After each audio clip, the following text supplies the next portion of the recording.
Hey guys, Yash here. Currently studying in 12th Lakshya batch preparing for NEET. तो आज मैंने कोई vlogs नहीं डाले क्योंकि आज मेरे को आपसे कुछ एक इम्पोर्टेंट बात पे डिस्कशन करनी थी।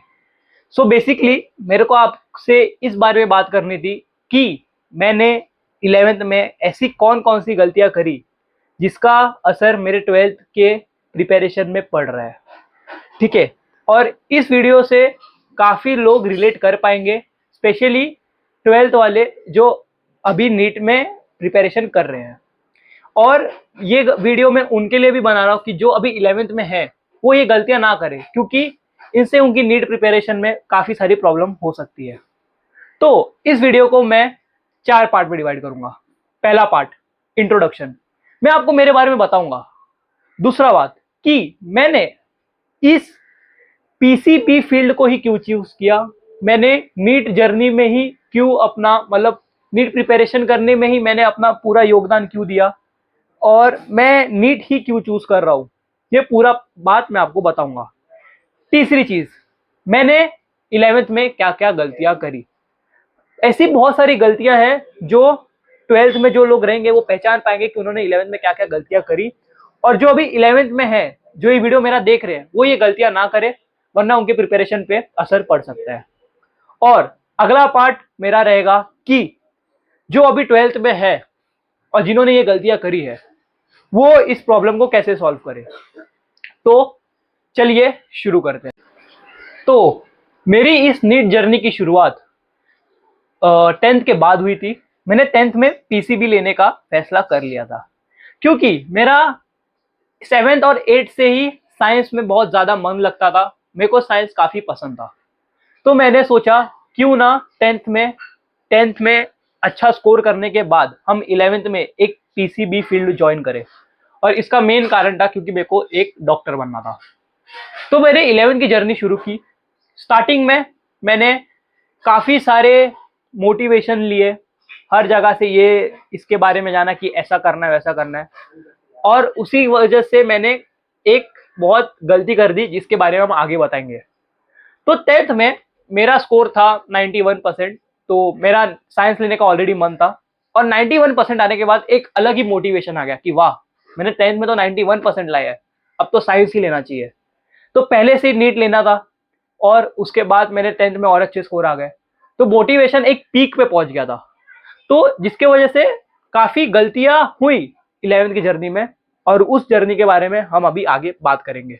तो मेरी नीट की जर्नी की शुरुआत हुई 11th से। 11th में जब मैं आया तो मैंने एक लोकल कोचिंग ज्वाइन किया। 10th तक मेरे को सर ने जो साइंस पढ़ाया था वही सर ने आगे चल के एक कोचिंग खोला जिसमें वो नीट और जेई की तैयारी करवाते थे। लेकिन आगे चल के उसमें काफ़ी इररिलेवेंट टॉपिक्स पढ़ाने लगे, जो मेरे को आगे पता चला। तो ये मेरे को पता ऐसे चला कि मैं जब सर टॉपिक पढ़ाया करते थे तो मेरे को कोई कोई बात समझ नहीं आती थी, तो मैं घर पे आके यूट्यूब में देखता था, और यूट्यूब में मैं पीडब्ल्यू का सपोर्ट लेता था।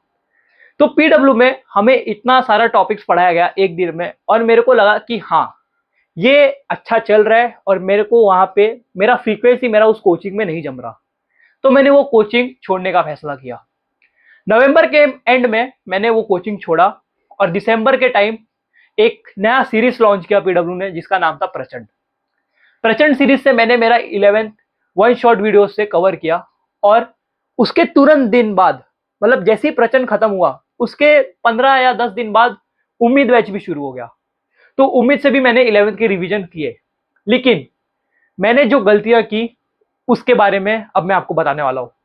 सबसे पहला गलती, कोचिंग छोड़ना। कोचिंग छोड़ना मेरी गलती नहीं थी, लेकिन कोचिंग के बाद काफ़ी लोग ऐसा करते हैं कि जो कोचिंग में पढ़ते हैं वो कोचिंग के बाद डायरेक्ट वो आके यूट्यूब पे भी पढ़ते हैं। तो वो सबसे ज़्यादा वो गलतियां करते हैं कि वो एक सर के साथ अपना फ्रीक्वेंसी मैच नहीं करते।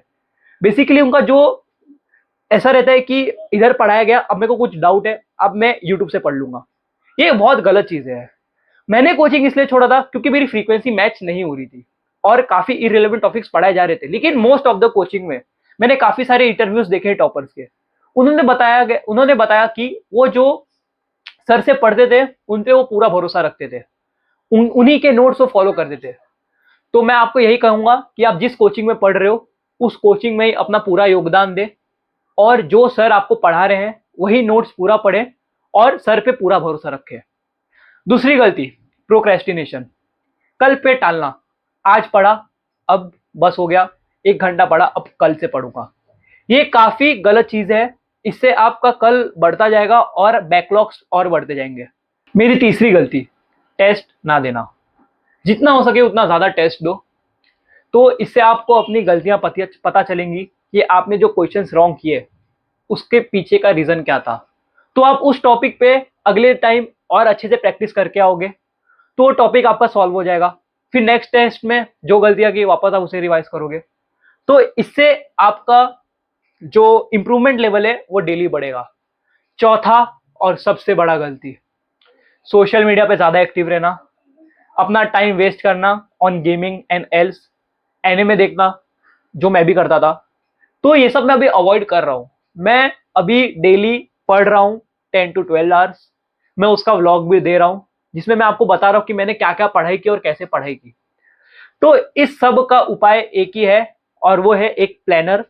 मैंने वो पूरा प्लानर बना दिया है कि जिसका भी 11th में बैकलॉग है वो 12th में किस तरीके से उसको कवर कर सकते हैं। मैं भी अभी उसको 12th में कवर करना शुरू करूंगा। तो आप भी मेरे साथ जुड़िए और उस प्लानर के लिए अगर आपको चाहिए तो नेक्स्ट वीडियो मैं उसी पे बनाऊंगा इन डिटेल, जिसमें मैं आपको बताऊंगा कि प्लानर क्या है, कैसे उसको इंप्रूव करना है, कैसे ऑर्गेनिक, फिजिकल, इनऑर्गेनिक ये सब साथ में कवर करना है। तो गाइस आज के लिए बस इतना ही। आज कोई ब्लॉग आया नहीं। हम मिलते हैं कल एक और नई वीडियो में किसी नए टॉपिक के साथ। Thanks for watching.